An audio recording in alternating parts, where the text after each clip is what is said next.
Hello दोस्तों, स्वागत है आप सभी का आपके अपने यूट्यूब चैनल परिचय टेस्ट पर। दोस्तों आज के लिए आज का ये सेशन जो है आपके लिए बहुत ही बेहतरीन होने वाला है, क्योंकि आज के इस सेशन में हम लोग आपका एक बहुत ही महत्वपूर्ण क्वेश्चन को सॉल्व करने वाले हैं। इस सेशन में दोस्तों हम लोग जो आपका फिजिक्स है इसमें प्रतिरोधों का संयोजन आता है, जो कि आपके एग्जाम में 4 नंबर का पूछता है। कितने नंबर पूछता है? 4 नंबर का ही क्वेश्चन आता है आपके एग्जाम में। इसमें करना क्या रहता है कि आपको समांतर क्रम या श्रेणी क्रम कोई भी दे देगा आपको, कि उसका आप तुल्य प्रतिरोध का जो सूत्र है उसको आपको निगमन करने का दे देगा। तो दोस्तों अगर आप हमारे इस चैनल पर नए आए हैं तो प्लीज़ इसको सब्सक्राइब कर लीजिए और बगल में स्थित बेल आइकन पर प्रेस जरूर करिए। और उसके अलावा दोस्तों अगर आपको अपने ज़िले में, अपने डिस्ट्रिक्ट में, अपने स्टेट में टॉप करना है तो आपकी जो रैंकिंग तय करेगा वो आपकी मेहनत तय करेगा। क्या करेगा? वो आपके हाथों में है कि आप कितनी मेहनत करते हैं, है ना। तो दोस्तों अगर आपको अच्छा रैंक लाना है तो ये कैसे लाएंगे आप? जितना अधिक आप मेहनत करेंगे। और मेहनत कैसे करेंगे? सटीक मेहनत करेंगे, जहां आपका लक्ष्य है। बेवजह मेहनत करना भी कोई ये मेहनत नहीं है ना। एक प्रकार से ये भी एक फिजूल काम है। तो जहाँ पे आपको मेहनत करना है, आपका जो लक्ष्य है वही मेहनत करिए। इस तरह से अगर आपको अच्छा रैंक लाना है अपने स्टेट में, अपने डिस्ट्रिक्ट में, तो आप ये केवल एक ही इसका तरीका है, क्या? मेहनत है। जितना आप अधिक मेहनत करेंगे आपका नंबर उतना अधिक आएगा। तो दोस्तों चलिए ज़्यादा टाइम को वेस्ट न किया जाए, अपने इस सेशन को शुरू करते हैं। इसमें करना क्या दोस्तों? इसमें क्या बोल रहा है? समांतर क्रम में जुड़े 3 प्रतिरोध हैं। यहाँ दोस्तों ध्यान रखिएगा एग्जाम में कि यहाँ पे समांतर क्रम बोल रहा है, श्रेणी क्रम में बोल रहा है। समांतर क्रम में दोस्तों क्या होता है, उसका जो तुल्य प्रतिरोध होता है अलग होता है। समांतर क्रम का तुल्य प्रतिरोध अलग होता है और श्रेणी क्रम का तुल्य प्रतिरोध अलग होता है। ये ध्यान रखिएगा, हम दोनों की भी चर्चा करेंगे। और दोस्तों जो श्रेणी क्रम का संयोजन है इसका हम लोग सिद्ध कर चुके हैं। अगर आपने उसको नहीं देखा है तो प्लीज़ आप मैंने इसकी लिंक को डिस्क्रिप्शन बॉक्स में दे दिया, आप वहां से इसको जाकर देख लीजिएगा। तो यहाँ पर देखिए जो समांतर क्रम दोस्तों, समांतर क्रम का जो यहाँ पे सूत्र होता है, इसका जो सूत्र होता है हम लोग यहाँ पर बता दे रहे हैं। इसका फार्मूला होता है तुल्य प्रतिरोध का 1/r बराबर होता है 1/r1 plus 1/r2 plus 1/r3। आपको क्या करना है? इसी को सिद्ध करना है। क्या करना है? इसी को सिद्ध करना है बस। अगर आप इसको सिद्ध कर दिए तो आपको 4 नंबर एग्जामिनर देने से रोक नहीं पाएगा। और विथ आपको इसको फिगर के साथ बनाना रहेगा, ताकि जो एग्जामिनर रहेगा उसके ऊपर अच्छा प्रभाव पड़ेगा कि जो स्टूडेंट था अच्छी तरह से हमको समझाने का प्रयास किया है। तो दोस्तों इसमें करना क्या है कि समांतर क्रम में जुड़े 3 प्रतिरोधों का जो तुल्य प्रतिरोध होता है, तुल्य प्रतिरोध का हमको सूत्र याद करना है, यानी इसी को क्या करना है? सिद्ध कर देना है बस। इतना कंफर्म हुआ? तो चलिए देखते हैं इसमें क्या कह रहा है कि समांतर क्रम संयोजन में सभी प्रतिरोधों में को इस प्रकार जोड़ा जाता है कि दोस्तों यहाँ पे आपको पहले ये पता होना चाहिए समांतर क्रम में प्रतिरोध किस तरह जुड़ते हैं। समांतर क्रम में जो प्रतिरोध होते हैं किस तरह जुड़ते हैं, इसकी ये पॉइंट आप बहुत ज़्यादा ध्यान रखने की ज़रूरत है कि समांतर क्रम प्रतिरोध किस तरह जोड़ा जाता है। आइए देख लेते हैं किस तरह जोड़ते हैं।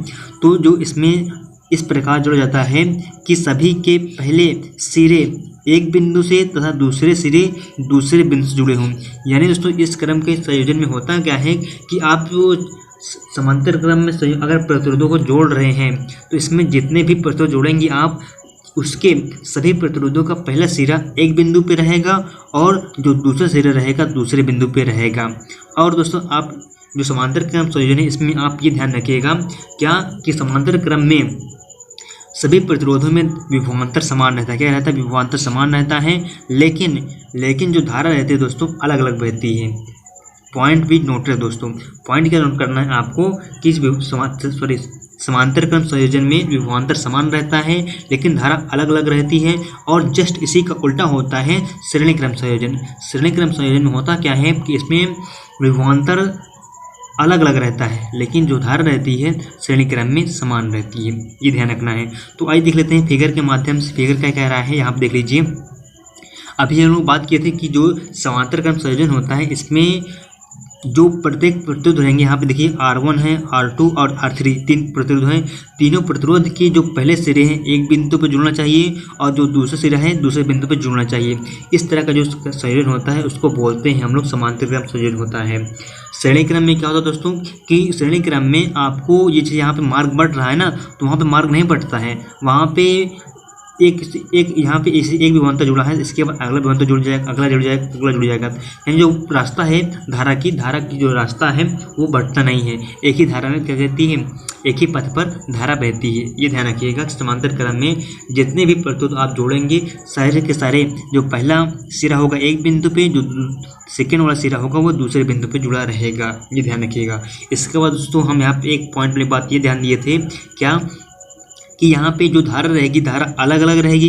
यहाँ देखिए, यहाँ पे पहले प्रतिरोध में I1 धारा है, दूसरे प्रतिरोध में I2 धारा है, तीसरे प्रतिरोध में क्या है, I3 धारा है। ये ध्यान रखिएगा कि समांतर क्रम में धारा अलग अलग बहेगी, लेकिन अगर विभवांतर की बात करेंगे दोस्तों तो विभवांतर समांतर क्रम में क्या रहता है, समान रहता है, यानी V ही रहेगा। ये ध्यान रखिएगा। तो आपको फिगर समझ में आ गया। यहाँ धारा निकल रही है, यहाँ 3 भागों में बढ़ जाएगी। इतना कंफर्म हुआ। अब आगे देखते हैं आगे क्या कह रहा है। यहाँ पे आगे ये कह रहा है कि माना 3 प्रतिरोध जुड़े हैं, है ना। 3 प्रतिरोध जुड़ा है, कौन कौन सा है, R1 है, R2 और R3, 3 प्रतिरोध हैं। इसके बाद देखिए दोस्तों, इसके बाद कह रहा है कि परिपथ के अनुसार किस क्रम में जोड़ा गया है, इसको जोड़े हैं हम लोग समांतर क्रम में जोड़े हैं। और जिसमें जो धारा है सब में धारा अलग अलग बहेगी, तो हम लोग धारा कौन कौन सा मान लिए हैं, I1 धारा माने हैं, I2 व I3 3 धारा मान लिए हैं। इसके बाद दोस्तों कह रहा है कि प्रतिरोध में प्रवाहित धारा बिंदु में बी पर मिलकर क्या बन जाती है, फिर धारा आई बन जाती है। यहाँ देख लीजिए, यहाँ पे धारा ए पे यहाँ तीनों भाग बढ़ जाती है, लेकिन यहाँ जो बिंदु बी है, ये बिंदु बी है, यहाँ पे 3 धारा मिलकर धारा क्या बना देती है, धारा आई फिर से बन जाता है। इतना देख लीजिए। अब आगे देखिए, यहाँ पे क्या कह रहा है कि जो बिंदु ए है, बिंदु ए पर धारा 3 भागों में बढ़ जाती है, 3 भागों में बढ़ जाती है। तो मतलब जब धारा 3 भागों में बढ़ जा रही है तो I बराबर क्या हो जाएगा, I1 I2 I3, यानी तीनों का योग किसके बराबर होगा, बैटरी की धारा के बराबर होगा।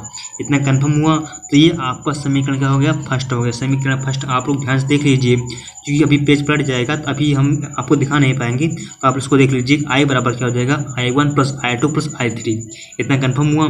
आगे देखिए कह रहा है कि माना बिंदु ए व बी के मध्य विभवांतर V है।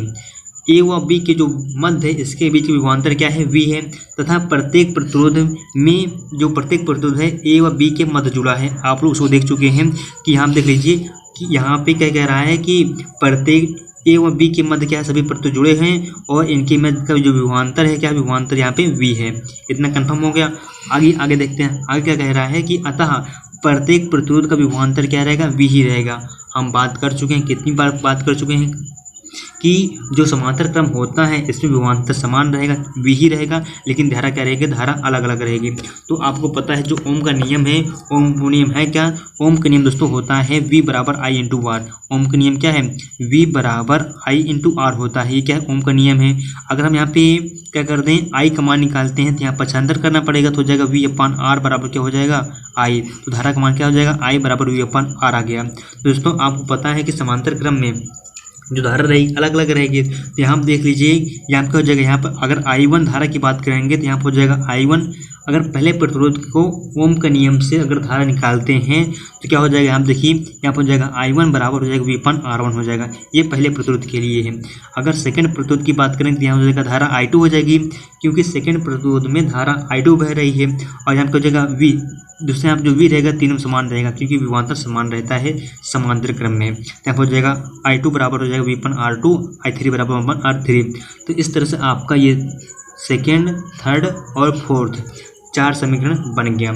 फर्स्ट यहाँ आप देख लीजिए, सेकेंड, थर्ड, फोर्थ बन गया ना। अब हम लोग आगे बढ़ते हैं, आगे क्या समीकरण उसको देख लेते हैं। आगे का जो समीकरण दोस्तों यहाँ देख लीजिए, यहाँ कह रहा है कि समीकरण फर्स्ट में, समीकरण जो आपका फर्स्ट है उसमें क्या करना है, आपको समीकरण सेकेंड, थर्ड व फोर्थ का मान रखना पड़ेगा। तो आपको पता होगा कि हम लोग समीकरण जो फर्स्ट है वो समीकरण फर्स्ट क्या था, समीकरण फर्स्ट था I बराबर I1 + I2 + I3। ये आपका समीकरण क्या था, फर्स्ट था। और बात करें ये क्या फर्स्ट था, सेकंड का समीकरण क्या था, समीकरण था कि I1 बराबर होता है V/R1, इसको हम लोग सेकंड निकाले थे। तीसरे क्या निकाले थे, V/R2 निकाले थे। और जो आपका चौथा समीकरण है वो क्या था, चौथा समीकरण था ये वाला, ये समीकरण आपका था, है ना। ये आपका तीसरा समीकरण है। अब करना क्या दोस्तों, यहाँ देख लीजिए, जो आपका समीकरण फर्स्ट है, समीकरण फर्स्ट में ही इसमें ही क्या करना है कि आपको सेकेंड, थर्ड और फोर्थ का मान रखना है। यानी इसका मान इसका मान और इसका मान क्या रखना है, इसमें रखना है। तो देख लीजिए हो जाएगा क्या, आई बराबर हो जाएगा I1 के स्थान पे क्या हो जाएगा, V/R1 हो जाएगा, V/R1 हो गया है। I2 के स्थान पे V/R2 हो गया है और I3 के स्थान पे क्या होगा, V/R3 हो गया है। इतना कंफर्म हुआ। इसके बाद देख लीजिए क्या कह रहा है कि यदि बिंदुओं ए व बी के बीच तुल्य प्रतिरोध क्या हो, R हो, क्या हो, तुल्य प्रतिरोध R है, तो ओम का नियम आप लोग जानते हैं क्या होता है, V बराबर I/R, क्या होता है, V बराबर I/R क्या होता है, ये ओम का नियम है। यहाँ से अगर हम धारा का मान निकालते हैं तो हो जाएगा V/, क्या हो जाएगा, R हो जाएगा, V/R हो गया ना। तो यहाँ देख लीजिए यहाँ पे वही की चीज़ हुआ है। अगर हम धारा R मानते हैं तो क्या हो जाएगा, I बराबर V/R, किसके नियम से हुआ, ये ओम के नियम से ये हुआ है। अब आगे देखिए आगे क्या कह रहा है कि समीकरण अब 5 में, जो समीकरण आपका ये 5 बना था, समीकरण क्या बना था, 5 बना था ना, आपको समीकरण 5 का जो मान है समीकरण 6 में रखना है। जो आपका समीकरण 6 है इसमें 5 का मान रख देना है। तो दोस्तों यहाँ पर करना क्या है कि समीकरण जो 5 है समीकरण 6 का मान रखने पर इसका मान क्या करना है, यहाँ पे रख देना है बस। तो जो आपका I है, I के स्थान जो I का आपको जो मान ये आया है इसका मान कहाँ रखना है, आप यहाँ पर रख देना है बस। तो हो जाएगा क्या, V/R बराबर हो जाएगा क्या, यहाँ पे V/R हो गया बराबर, ये पूरा लिख लीजिए बस। तो यहाँ पूरा लिख लीजिए क्या हो जाएगा, V/R1 plus V/R2 plus V/R3, इतना हो गया। अब यहाँ पे आपका कर लीजिए V कॉमन ले लीजिए, V कॉमन ले लेंगे तो हो जाएगा V/R बराबर V ब्रैकेट में क्या आ जाएगा 1/R1 plus 1/R2 plus 1/R3, इतना हो गया। तो यहाँ देखिए यहाँ पे V है, यहाँ पे V से V कट गया, V से V कैंसिल हो गया। तो यहाँ पे देख लीजिए बचा क्या, V से V जब कैंसिल हो गया तो बचा क्या, तो बच जाएगा 1/R बराबर 1/R1 plus 1/R2 plus 1/R3, इतना बच गया। तो दोस्तों यहाँ पे करना क्या है, आपको करना क्या था, आपको यही सिद्ध करना था। यहाँ पे ये क्या हो गया, हेंस प्रूफ हो गया, हेंस प्रूफ हो गया, प्रूफ हो गया है ना। तो दोस्तों यहाँ सिद्ध हो गया क्या, 1/R बराबर 1/R1 plus 1/R2 plus 1/R3 सिद्ध कर चुके हैं, जो कि समांतर क्रम का तुल्य प्रतिरोध का ये क्या है, फार्मूला है। दोस्तों अब यहाँ पे देख लीजिए इस फार्मूले से निष्कर्ष क्या निकल रहा है, हम आपके लिए निष्कर्ष भी यहाँ पे लेकर आए हुए हैं, है ना। देख लीजिए निष्कर्ष क्या है, निष्कर्ष इसमें कह रहा है कि जो समांतर क्रम में संयोजित प्रतिरोधों के तुल्य प्रतिरोध, यहाँ पे देख लीजिए दोस्तों हम लोग तुल्य प्रतिरोध क्या माने हैं, यहाँ पे R माने हैं। तो यहाँ पे तुल्य प्रतिरोध कहाँ पे है, यहाँ पे है ना। यहाँ कह रहा है क्या कि समांतर क्रम में संयोजित प्रतिरोधों का तुल्य प्रतिरोध यानी R जो है इसका व्युत्क्रम, यानी R का व्युत्क्रम क्या हो जाएगा, अगर हम R का व्युत्क्रम करेंगे तो इसका व्युत्क्रम क्या हो जाएगा, 1/R हो जाएगा, इतना हो जाएगा। यानी तुल्य प्रतिरोध का व्युत्क्रम जो है उन प्रतिरोध जो अन्य जो प्रतिरोध जुड़े हैं R1 R2 R3 इसका व्युत्क्रम कर दिया जाए। इसका व्युत्क्रम अगर हम 1/R1 कर दिया जाए, वह 1/R2 कर दिया जाए, 1/R3 कर दिया जाए, तो इसके व्युत्क्रम का योग जो होता है, इसका जो योग होता है ये किसके बराबर हो जाएगा, ये किसके बराबर हो जाएगा, ये हो जाएगा तुल्य प्रतिरोध के बराबर हो जाएगा। इससे निष्कर्ष सही निकल रहा है।